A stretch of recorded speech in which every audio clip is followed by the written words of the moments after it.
Hello bachcho, let's read the question. Question says velocity of three particles A, B and C varies with time t as Va is equals to 2ti cap plus 6 j cap meter per second, Vb is equals to 3i plus 4j meter per second and Vc is equals to 6i minus 4tj meter per second. Regarding the pseudo force, match the following table. On A as observed by B, on B as observed by C, and on A as observed by C, and D on C observed by A.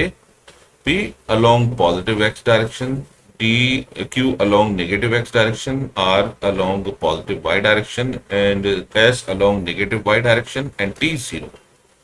चलिए तो हम देख सकते हैं A की जो velocity है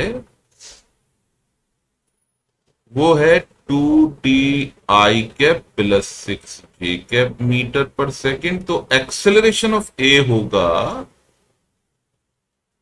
dva by dt which is equal to 2t का डिफरेंशिएशन होगा 2, तो 2i कैप प्लस 6j का डिफरेंशिएशन होगा 0, तो 2i metre per second square. अब आते हैं बी पर। तो वेलोसिटी ऑफ बी हमें दे रखी है 3i plus 4j meter per second. तो एक्सेलरेशन ऑफ बी क्या होगा, क्योंकि वेलोसिटी कांस्टेंट है तो acceleration of B is equal to 0। C की वेलोसिटी की बात करेंगे तो सी की वेलोसिटी हो जाएगी 6i minus 4tj meter per second and acceleration of C हो जाएगा 0 minus 4j that is equal to minus 4j meter per second square. Alright, अब on A as observed by B, अगर बी ए को देखेगा तो इसका मतलब हमारा जो फ्रेम ऑफ रेफरेंस है वो बी से एसोसिएटेड है और बी का एक्सेलरेशन 0 है, यानी बी हो जाएगा इनर्शियल फ्रेम ऑफ रेफरेंस। तो इनर्शियल फ्रेम ऑफ रेफरेंस की रिस्पेक्ट में ए पर लगने वाला सूडो फोर्स हो जाएगा 0।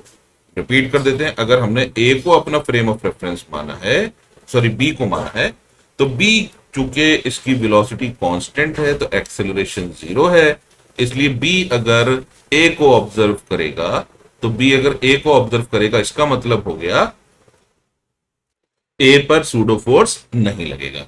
तो हमारे पहला ऑप्शन यानी ए के लिए ऑप्शन बन जाएगा टी।